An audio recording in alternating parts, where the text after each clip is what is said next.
2024 లేదా 25లో డిగ్రీ లేదా బీటెక్ చదివారా? సాఫ్ట్‌వేర్ జాబ్ కోసం ఎదురు చూస్తున్నారా? అయితే కోడ్‌జ్ఞాన్ 100 డేస్ కోర్సులో చేరండి. జాబ్ సాధించండి.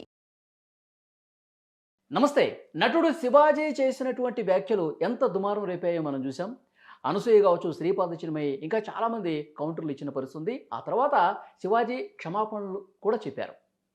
అసలు ఈ ఎపిసోడ్ గురించి ఇంకొంచెం లోతుగా మనం డిస్కస్ చేసే ప్రయత్నం చేద్దాం. ప్రస్తుతం నాతో పాటు ఉన్నారు ప్రముఖ న్యాయవాది, అలాగే సినిమా ప్రొడ్యూసర్ నాగేశ్వరరావు పూజారి గారు.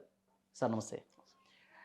సార్, నటుడు 'శివాజీ' ఆయన గతంలో కూడా మగపతి క్యారెక్టర్ చేశారు. అప్పటినుంచి కూడా మహిళలు వస్త్రధారణ ముఖ్యంగా సినిమా ఇండస్ట్రీలో వాళ్ళు చాలా మంచిగా ఏసుకోవాలి. 'సావిత్రి' గారి పేరు ఉదహరించారు. 'సౌందర్య' గారి పేరు ఉదహరించారు. ఇప్పుడు 'రష్మిక మందన' వీళ్ళందరూ చాలా బాగుంటున్నారు. సినిమా వాళ్ళు బయటికెళ్ళినప్పుడు కొంచెం పద్ధతిగా ఉంటేనే బాగుంటుంది. అదే అందం అని కూడా మాట్లాడారు. ఆ తర్వాత 2 పదాలేవో దొర్లిని దానికి కూడా ఆయన క్షమాపణ చెప్పారు. కానీ దీన్ని అనవసరంగా ఇంత పెద్ద రాద్ధాంతం చేశారా కావాల్సుకుని? ఎలా చూస్తారు సార్ ఈ ఎపిసోడ్‌ని? అది నేను గూడా జూషిన దాన్ని. చూసిన తర్వాత నేను శివాజీ గారితో మాట్లాడడం గూడా జరిగింది దానిపైన. హుహు. ఓకే. మాట్లాడినప్పుడు గూడా తను చాలా స్పష్టంగా నేను పర్సనల్‌గా మాట్లాడినప్పుడైతే చాలా బాధపడ్డాడు. ఆ హ్మ్. పదాలు దొర్లాల్సింది గాకుండే, నా అభిప్రాయాన్ని వ్యక్తం చేసే క్రమంలో నేను ఆ పదాలు కొద్దిగా ఓవర్‌గా ఫ్లో అయిపోయి మాట్లాడాల్సొచ్చింది. హ్మ్. ఆ పదాలు మాట్లాడాల్సింది గాకుండే గాబట్టి ఆయన నిజంగా చాలా బాధపడ్డాడు. వాస్తవానికి గూడా. ఓకే. దాన్ని మనం ఖచ్చితంగా అంత బాధపడుతున్నాడు గాబట్టి, అప్పుడప్పుడు చిన్న చిన్న పొరపాట్లనేవి జరుగుతాయి గాబట్టి, దాన్ని మనం క్షమించాల్సిన బాధ్యత మనందరిపైన ఉంటది. ప్రతి ఒక్కరికి ఒక ఒపీనియన్ ఉంటది. హ్మ్. ఆ ఒపీనియన్‌ని చెప్పే విధానాన్ని బట్టి మనం దాన్ని తీసుకోవాల్సి ఉంటది. ఓకే. ఓకే. ఇప్పుడు ఈ ప్రపంచాన్ని గనుక తీసుకుంటే ఒక్కొక్క దేశానికి ఒక్కొక్క కల్చర్ ఉంటది. ఆ కల్చర్‌ని బేస్‌ని బట్టే మనం ఆ దేశం ఎట్లాంటిది, ఏం చేస్తారు, ఎట్లుంటదనేది మనం డిసైడ్ చేస్తాం మనం. హ్మ్. మనకు ప్రధానంగా భారతదేశానికి వచ్చినప్పుడు ఏందంటే, మన భారతదేశ సంస్కృతి అనేది ఈ ప్రపంచంలోనే ద రిచెస్ట్ కల్చర్ అని చెప్తాను నేను. 100% చెప్తాను. ఎందుకంటే యెస్. నేను ఒక 32 దేశాలు తిరిగినా కాబట్టి చెప్తున్నాను. హ్మ్. తిరగకుండా, చూడకుండా ఇది చెప్తలేను. ఇప్పటికి కూడా ఎవ్రీ మంత్ ఏదో ఒక కంట్రీ పోతా నేను. ఎవ్రీ హుహు. మంత్ ఐ విల్ గో ఏదో ఒక కంట్రీ. సో, మన భారతదేశంలో మన కల్చర్ ప్రకారం ఏంది అంటే, ఆడపిల్లలు ఎప్పుడైనా కూడా నిండుగా చీర కట్టుకున్నా, లేకపోతే లంగా ఓణి ఏసుకున్నా, వాళ్ళు నిండుగా కప్పుకుంటే అందంగా ఉంటారు జనరల్‌గా. హ్మ్. హ్మ్. ఆ విషయాన్ని ఆయన దాని అభిప్రాయం చెప్పిండు. చెప్పే విధానంలో తప్పులు దొరినాయి కాబట్టి అది ట్రోలింగ్ అయితున్నది. ఇప్పుడు హ్మ్. ఆడపిల్లలు బట్టలు ఎట్లా ఏసుకుంటారో అది వాళ్ళ ఇష్టం. హ్మ్. వాళ్ళని అదే అడిగే అధికారం గానీ, హ్మ్. నువ్వెందుకు ఇట్లా ఏసుకున్నావు అనే కాదు గానీ, ఎవరికీ సంబంధం లేదు. అన్‌లెస్ అంటిల్ అసభ్యంగా కనిపించినంత కాలం వాళ్ళు ఏదైనా బట్టలు ఏసుకోవచ్చు దానికి. ఓకే. అది వాళ్ళకి ఏది కంఫర్ట్ అనిపిస్తే, హ్మ్. వాళ్ళు ఏదైతే బట్టలంటే ఎప్పుడేందంటే ఒక ఆత్మవిశ్వాసానికి సంబంధించినయి. హ్మ్. ఓకే.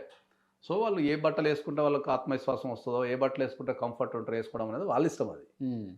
కానీ మన భారతదేశంలో నివసిస్తున్నాం గాబట్టి, ప్రతి ఒక్కళ్ళకి ఒక అభిప్రాయం ఉంటది గాబట్టి, ఆ అభిప్రాయాన్ని ఓకే. చట్టబద్ధంగా చెప్పాలనేది ఒక రూల్ ఉంటది హ్మ్. గాబట్టి, నేను గూడా అంతే. నేను గూడా హ్మ్. పర్సనల్‌గా నేను ఎప్పుడైనా ఏం ఫీల్ అయితా అంటేందంటే, ఆడపిల్లలు నిండుగా బట్టలేసుకుంటేనే హ్మ్. వాళ్ళు అందంగా కనిపిస్తారు అని చెప్తా నేను. ఓకే. ఎప్పుడు గూడా. మీరేమేసుకుంటున్నారో మేమేమైనా అడుగుతున్నామా? ఈ ఈ పాయింట్ కూడా వస్తుంది సార్. అంటే మాకు నచ్చిన బట్టలు వేసుకుంటే మేము గ్లామరస్‌గా కనిపించుకోవడానికి ఏ పద్ధతిలో అయినా మేము బట్టలేసుకుంటాం. దాన్ని ఎందుకు క్వెషన్ చేస్తున్నారు? ఈ కాలంలో ఇలాంటి మనస్తత్వం ఉన్న మనుషులున్నారా అని మాట్లాడుతున్నా. ఎప్పుడైనా గూడా ప్రధానంగా ఏందంటే, మనది పురుషాధిక సమాజం గాబట్టి, హ్మ్. మన సమాజంలో ఆడవాళ్ళని అంటే జనరల్‌గా ఎందుకంటే పూర్వకాలానికి వెళ్తే ఏందంటే, ఆడవాళ్ళని చూసే విధానం కూడా కొద్దిగా వేరుంటది కాబట్టి, వాళ్ళు కొద్దిగా ప్రొటెక్టివ్‌గా ఉంటారు. వాళ్ళు అన్ని రకాలుగా మనం సేవ్ చేయాల్సి ఉంటది కాబట్టి, వాళ్ళ గురించే ఎక్కువ మనకు కామెంట్స్ వస్తాయి కాబట్టి, ఓవరాల్‌గా ఏందంటే డ్రెస్సింగ్ సెన్స్‌కొచ్చినప్పుడైతే నిండుగా బట్టలేసుకోమని చెప్తాం మనం ఎవరికైనా. హ్మ్. ఎందుకంటే ఇప్పుడు ప్రాక్టికాలిటీ‌లకొచ్చేసరికి ఏమైతదంటే ఏందంటే, ఎప్పుడైనా యుక్త వయసులో ఉన్న వ్యక్తులు ఎవరైనా సరే, ఇప్పుడు యుక్త వయసులో ఉన్న వ్యక్తులకి కొద్దిగా విచక్షణ జ్ఞానం ఉండదు. ఓకే. జీవితం మీద అవగాహన ఉండదు. ఓకే. ఓకే. ఎందుకంటే హ్మ్. నేను కూడా ఒక యుక్త వయసు నుంచి వచ్చినా కాబట్టి, ఇప్పుడంటే 50 సంవత్సరాలే గానీ, ఇప్పుడు నేను కూడా ఒక 20 ఇయర్స్, 22 ఇయర్స్ నుంచి వచ్చినాం కాబట్టి, యుక్త వయసులో ఉన్న వ్యక్తికి కొద్దిగా విచక్షణ జ్ఞానం ఉండదు. హ్మ్. ఓకే. ఎందుకంటే అప్పుడున్న హార్మోన్స్ ప్రభావం గావచ్చు, ఆ ఏజ్ ఫ్యాక్టర్ గావచ్చు, అది గావచ్చు. హ్మ్. అశ్లీలత అనేది రోజుకు పెరిగిపోతున్నది గాబట్టి, మనకు పిల్లలకి మనం నేర్పాల. ఇంకా మన కల్చర్ రాలా. అంటే ఈ డ్రెస్సింగ్ సెన్స్ మీద హ్మ్. మనం అట్లా చూడొద్దు అనేది మనం మగ పిల్లలకు నేర్పగలగాలి ఫస్ట్. ఓకే. ఇంకా మనకు ఆ కల్చర్ రాలేదు గాబట్టి, వాళ్ళు యుక్త వయసులో ఉన్నోళ్ళు ఏందంటే, హ్మ్. వాళ్ళు ఎమోషనల్ ఫీల్ అయ్యే అవకాశం ఉంటది గాబట్టి, హ్మ్. అది అంటే నేరాలకో, సెలబ్రిటీస్ అట్లా ఘోరాలకో అట్లా బయటకొచ్చినప్పుడు డ్రెస్ సెన్స్ కొంచెం చూసుకుంటే బావుంటదని చెప్తున్నారా? డెఫినెట్‌లీ జెప్తా నేను. ఎందుకు అంటే ఏందంటే, ఇప్పుడు సెలబ్రిటీస్ గురించి ఎందుకు మాట్లాడుతున్నాం? ఒక హీరో గురించో, హీరోయిన్ హ్మ్. గురించో మనం ఎందుకు మాట్లాడుతున్నాం అంటే ఏందంటే, వాళ్ళు representative of the society. Yes. వాళ్ళు సొసైటీకి రిప్రజెంటేటివ్స్ వాళ్ళు. నువ్వు తెర మీద నటించడం వేరు. తెర మీద అనేది ఏంటంటే సినిమా అనేది ఒక ఇమాజిన్ కాబట్టి, ఒక ఊహా ప్రపంచం కాబట్టి, ఆ ఊహా ప్రపంచంలో క్యారెక్టర్ ఎట్లుండాలా, ఏముండాలా అనేది మనం చూస్తుంటాం మనం జనరల్‌గా. ఓకే. కానీ నిత్య జీవితంలోకి వచ్చినప్పుడు అది ఎవరైనా సరే, అది హీరోలైనా, హీరోయిన్‌లైనా, ఆర్టిస్టులైనా, మన ఇంట్లో వాళ్ళైనా సరే గానీ, మనమైతే ఖచ్చితంగా చెప్తాము. ఒక మన భారతీయ సాంప్రదాయాన్ని పాటించే దుస్తులే ఏసుకోమని చెప్తాం. ఇక వాళ్ళు చెప్పడం వరకు మన డ్యూటీ. వాళ్ళు పాటిస్తారా, అంటే సినిమాలో పాటించరా గ్లామర్గా అనేది కనిపిస్తారు కదా సార్, మరి బయటకు వచ్చినప్పుడు కూడా అభిమానులు కావచ్చు, చూసే వాళ్ళందరూ కూడా అంతే గ్లామర్గా నా హీరోయిన్ ఉండాలని చెప్పి కోరుకుంటారు కదా, దాన్ని తగ్గట్టుగా వాళ్ళు అట్లా బయటకు వస్తుండొచ్చు కదా ఇప్పుడు మీరేం చెప్తున్నారంటే నాకు, ఇప్పుడు నేను అడ్వకేట్‌ని. సార్. నా దగ్గరికి ఒకడు మర్డర్ చేసి నా దగ్గరికొస్తాడు. వాడిని నేను కాపాడతా. ఓకే. నా డ్యూటీ అది. చివరి దాకా నేను కాపాడతా వాడిని. ఓకే. అట్లా అని చెప్పి నన్ను మోరల్‌గా ఎవరినో మర్డర్ చేసినోడిని మోరల్‌గా సపోర్ట్ చేయమంటే చేస్తానా? ప్రొఫెషన్ వేరు. పర్సనల్ లైఫ్ వేరు. ఇవి చాలా జాగ్రత్తగా గమనించాలి. ప్రొఫెషన్ వేరు, పర్సనల్ లైఫ్ వేరు. ఓకే. ఇప్పుడు ఒక వ్యక్తి మర్డర్ చేసి నా దగ్గరికొస్తే వాడు అరెస్ట్ కాకుండా చూడటం నా బాధ్యత. ఓకే. పోలీసుల దొరకకుండా చూడటం నా బాధ్యత. వాని తరపున బెయిల్ పిటిషన్ ఏసి వాడు మర్డర్ చేయాలని చెప్పి వానికి బెయిల్ తేవడం నా బాధ్యత అది. ప్రొఫెషన్ పరంగా. ఓకే. వ్యక్తిగతంగా నేను మర్డర్ చేయటం తప్పు అని చెప్తా నేను. మర్డర్ చేయటం తప్పు. వ్యక్తిగతంగా నువ్వు మర్డర్ చేయటం తప్పు అని చెప్తా నేను. తప్పు చేసినోడికి తప్పు చేసినావు, తప్పు చేయటం తప్పు కాబట్టి అట్లాంటి చేయొద్దు అని చెప్తా నేను. ఓకే. ఇప్పుడు నా దగ్గర 2 స్టేట్మెంట్లు ఉన్నప్పుడు అక్కడ ఎందుకు 2 స్టేట్మెంట్ ఉండొద్దు? తెర మీద ఎప్పుడో ఇమాజినేషన్ ఉంటాం. ఇప్పుడు ఒక వ్యక్తి, నేను నీకు అర్థమయ్యే భాషలో చెప్తా అయినా. ఒక అబ్బాయి ఉంటాడు అనుకుందాం, ఒక యువకుడు ఉంటాడు. ఓకే. ఒక నచ్చిన వ్యక్తిని వానికి నచ్చినట్టు ఊహించుకుంటాడు. నువ్వు ఆపుతావా, నేను ఆపుతానా? మన చేతుల్లో లేదుగా. మరి వాని ఆలోచనలకైతే దూరి నువ్వైతే వాడు ఇట్లా ఊహించుకోవద్దు, ఆపేసి అనేది ఆపలేవు కదా. ఎస్. కానీ వాడు కళ్ళ ముందు కనిపించినప్పుడు ఏమవుతుంది అనేది పాయింట్. అయితే సార్, మొన్న ఇద్దరు హీరోయిన్లు బయట ప్రోగ్రాం కోసం వచ్చారు. నిధి అగర్వాల్ కావచ్చు, సమంత కావచ్చు.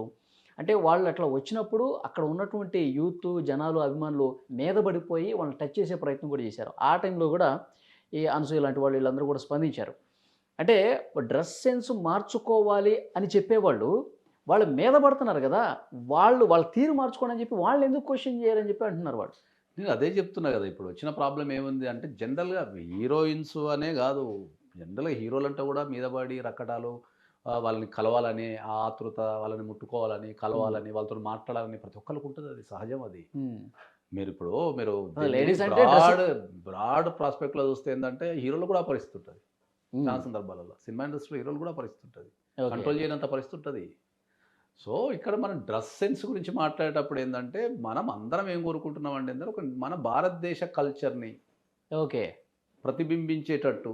అంటే కల్చర్ అనేది ఇలా కొత్తగా వచ్చింది కాదు కదా. కొన్ని వేల సంవత్సరాల నుంచి చీర కట్టుకోవడము, నిండైన బట్టలు వేసుకోవడం అనేది మన భారతదేశం యొక్క కల్చర్ అది. ఓకే. ఇప్పుడు నువ్వు ఒక అమ్మాయి ఉంది, ఈ భూప్రపంచం ఏదైనా కంట్రీకి వెళ్ళి చీర కట్టుకొని నిలబడ్డది అనుకో అమ్మాయిని, చూసేవాళ్ళు ఏమంటారు? జనరల్గా ఇండియన్ అంటారు. అంటారా? 100%. అంటే నువ్వు చీర కట్టుకోవడం ద్వారా ఇండియన్ అంటారు నిన్ను. ఆ సంప్రదాయం భారతదేశం అంటే ఈ ప్రపంచం మొత్తంలో నువ్వు చీర కట్టుకుని వేరే కంట్రీలో ఎక్కడ నిలబడ్డా కూడా ఓహో వీళ్ళు ఇండియన్స్ అంటారు. అంటే ఇర్రెస్పెక్ట్ ఆఫ్ ద సిచ్యువేషన్, ఆ వస్త్రధరణ చూసి ఇండియన్ అంటారు అంతే. ఇక అది మన భారతదేశం కల్చర్ అది. అదే నువ్వు మోటార్ డ్రెస్ వేసుకొని యూఎస్లో, యూకేలో ఎక్కువ తిరుగుతుంటే నీ నేషనాలిటీ ఎవరు తెలియదు. అంటే నువ్వు ఈ ప్రపంచానికి నువ్వు రిప్రజెంటేటివ్, మన ఇండియన్ కల్చర్కి, మన ఇండియన్ భారతదేశానికి నువ్వు రిప్రజెంటేటివ్.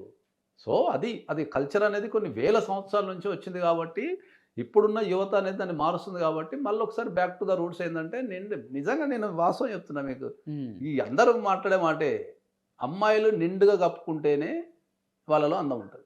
ఓకే. సెలబ్రిటీలు కూడా బయటకు వచ్చినప్పుడు పద్ధతిగా, ఎవరైనా కూడా నీ కల్చర్ని నువ్వు డిఫైన్ చేయి. నీ పర్సనల్ లైఫ్లో నీ కల్చర్ని పాటించు. ప్రొఫెషన్ వేరు, పర్సనల్ లైఫ్ వేరు. ఓకే. పర్సనల్ లైఫ్లో నువ్వు భారతదేశానికి సంబంధించిన రూల్స్ అన్ని పాటించమని నేను కూడా గట్టి చెప్తాను. నేను ఓకే. మంచి నిండైన బట్టలు వేసుకో, కల్చర్ మెయింటైన్ చేయి, అన్ని మెయింటైన్ చేయి నేను కూడా చెప్తాను. ఓకే. ఆ 2 పదాలు తప్పించి శివాజీ గారికి నాగేశ్వర పూజారి గారు మద్దతు ఇస్తున్నారు.